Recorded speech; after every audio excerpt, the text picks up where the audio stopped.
नमस्कार दोस्तों। तो कैसे हैं आप सभी लोग। उम्मीद है सभी लोग अच्छे होंगे और बहुत ही बढ़िया होंगे। तो बिल्कुल आप सभी के इंतज़ार की घड़ी हो चुकी है समाप्त, क्योंकि यूपी बोर्ड 2026 की जो डेट शीट है वो आ चुकी है।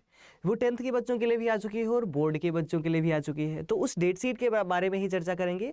खासकर जो आर्ट्स स्ट्रीम के बच्चे हैं उनके जो विषय हैं उनकी परीक्षा किस दिन होने वाली है, किस पाली में होने वाली है, समय में होने वाली है, और साथ में जो आर्ट्स स्ट्रीम के मतलब आर्ट्स और साइंस दोनों स्ट्रीम के बच्चों की डेट शीट की चर्चा इस सेशन में हम करने वाले हैं। जो आपने पूरा नोटिस देखा था वो अगर आपने देख लिया है तो उसमें हर सब्जेक्ट के बारे में दिया गया है, एक ही नोटिस में सारी बातें कही गई है। तो कुछ बच्चे ढूंढने में परेशान हो रहे हैं कि सर मेरा सब्जेक्ट मुझे मिल नहीं रहा है, तो आप सबके लिए स्पेसिफिक मैं क्लास लेकर आया हूँ। अच्छा, मैं आपको बताऊंगा जिस स्ट्रीम के बारे में, अगर आपका कोई सब्जेक्ट है जो फंस रहा है, मतलब जो बच रहा है, तो आप डेफिनेटली कमेंट बॉक्स में बताएंगे कि सर इस सब्जेक्ट का मुझे नहीं समझ आ रहा है, तो उसके लिए मैं अलग सेशन आपके लिए डेफिनेटली लेकर आऊँगा। क्योंकि हमारी पूरी टीम का एकमात्र लक्ष्य है आपको सिलेक्शन दिलाना और आप तक एक सही इन्फॉर्मेशन पहुँचाना।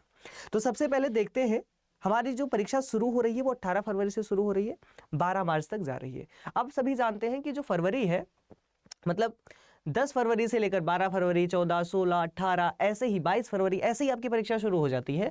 मतलब मिड फरवरी के आसपास आपकी परीक्षा शुरू होती है और मार्च में ही समाप्त होती है। तो उसी को फॉलो अप करते हुए ये भी डेट शीट फॉलो कर रही है, आगे बढ़ रही है।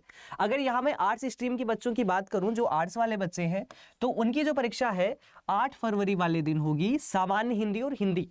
अब सामान्य हिंदी और हिंदी के लिए मुझे नहीं लगता बताने की आवश्यकता है। सामान्य हिंदी की यानी जो भी साइंस स्ट्रीम के बच्चे हैं, जो भी कॉमर्स स्ट्रीम के बच्चे हैं, वो सामान्य हिंदी पढ़ते हैं। लेकिन जो आर्ट्स स्ट्रीम के बच्चे हैं वो साहित्यिक हिंदी पढ़ते हैं, जिसको सामान्यतः हिंदी कहा जाता है। तो ये परीक्षा आपकी 8 फरवरी को, सॉरी 18 फरवरी को आपकी परीक्षा होने वाली है। गलती से 8 हो गया था। 19 फरवरी की आपकी नागरिक शास्त्र की परीक्षा होने वाली है। कुछ जिलों में इसको पॉलिटिकल साइंस भी कहा जाता है। तो जितने बच्चे कंफ्यूज हों उसको मैं बता दूं कि यही आपका पॉलिटिकल साइंस है। तो ये परीक्षा आपकी 19 फरवरी को होगी। 20 फरवरी को आपको इंग्लिश का एग्जाम देना है। कौन सा एग्जाम होगा? इंग्लिश सब्जेक्ट का एग्जाम होगा, लैंग्वेज का। फिर हम बात करें 21 फरवरी, तो 21 फरवरी को आपको इतिहास यानी कि हिस्ट्री का एग्जाम होगा आपका। 24 फरवरी को अर्थशास्त्र यानी कि इकोनॉमिक्स का एग्जाम होगा और 28 फरवरी को भूगोल यानी कि ज्योग्राफी का एग्जाम होगा। ये मैं बात कर रहा हूं हमारे जो आर्ट्स स्ट्रीम के बच्चे हैं उनके डेट सेट के बारे में और उनके मुख्य विषयों के बारे में। यही सब आपके डोमेन सब्जेक्ट होते हैं, आप सभी पढ़ते हैं ना, सीबीटी की तैयारी भी कर रहे होते हैं, आप डोमेन सब्जेक्ट इन्हीं सबको तो लेते हैं। इसके आगे अगर मैं बात करूं साइंस स्ट्रीम का जो बच्चा है यानी कि जो विज्ञान से है, अब साइंस स्ट्रीम का बच्चा दो तरीके से, एक तो है वो पीसीएम वाला, एक है वो पीसीबी वाला, यानी फिजिक्स केमिस्ट्री मैथ पढ़ रहा है, फिजिक्स केमिस्ट्री बायो पढ़ रहा है। मतलब कि भौतिक विज्ञान, रसायन विज्ञान, गणित, और भौतिक विज्ञान, रसायन विज्ञान और जीव विज्ञान। तो देखेंगे 18 फरवरी को जो आपका पेपर है सामान्य हिंदी और साहित्यिक हिंदी का, वो तो समान ही चलेगा क्योंकि ये सबका ही होता है। आप कॉमर्स स्ट्रीम के हैं, आप आर्ट्स स्ट्रीम के हैं, आप साइंस के हैं, सबको हिंदी तो पढ़ना ही पड़ता है। फिर आपकी 20 फरवरी को परीक्षा होगी, वो इंग्लिश की होगी यानी अंग्रेजी की होगी, ये भी आपका लैंग्वेज है। 23 फरवरी, ये डेट याद रखना, 23 फरवरी को जो आपका परीक्षा होने वाला है वो आपका बायो का होने वाला है पीसीबी में, और मैथ वालों का मैथ होने वाला है। तो मैथ और बायो एक ही दिन होगा, आपका जो भी स्ट्रीम होगा आप उस परीक्षा को देना, 23 फरवरी को आपका होने वाला है।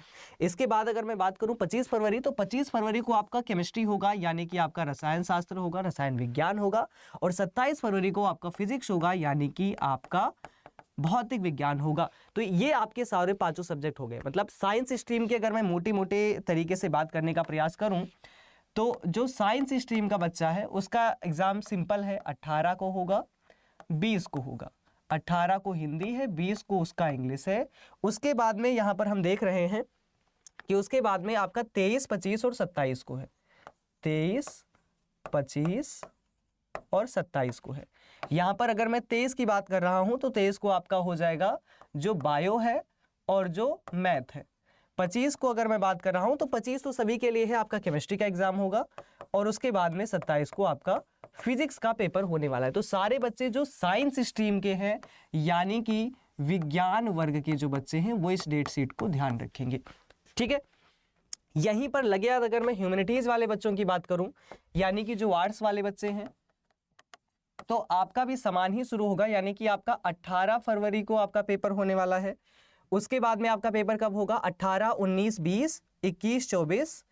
यहां पर आप देख लेंगे 18, 19, 20, 21, 24। अब इसमें अलग अलग है, इस बात को ध्यान रखना। 21 है, फिर उसके बाद 24 है, 28 है ना। फिर कौन सा है आपका 28।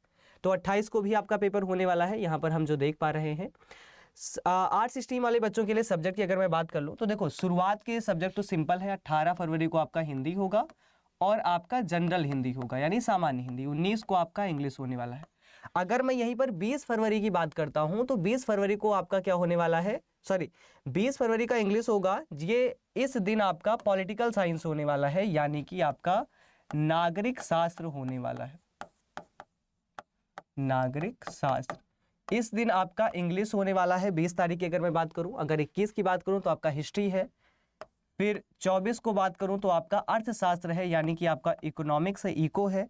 28 फरवरी की बात करूं तो आपका जो पेपर होगा वो जियोग्राफी का पेपर होगा। तो ये मैंने मुख्य मुख्य चीजें आप सभी बच्चों को बता दी है।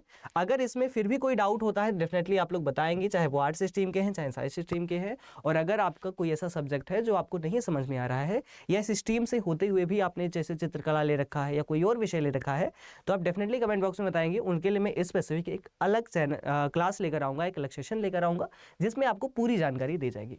उम्मीद है ये जानकारी आपको अच्छी लगी होगी। अपने सभी दोस्तों के साथ, अपने सभी वर्ग के, सभी स्ट्रीम के बच्चों के दोस्तों के साथ में आप शेयर करिए। और इसी के साथ में मुझे विदा दीजिए। आप सभी से मिलूंगा अपने सेशंस के साथ में यानी कि आपकी हिंदी वाली कक्षाओं में। और साथ में अगर कोई जानकारी और चाहिए कमेंट बॉक्स में बताइए उस जानकारी के साथ में। इसी के साथ मिलता हूं आप सभी से अगली कक्षा में। बाय बाय, टेक केयर, अपना ध्यान रखिए और पढ़ाई करते रहिए।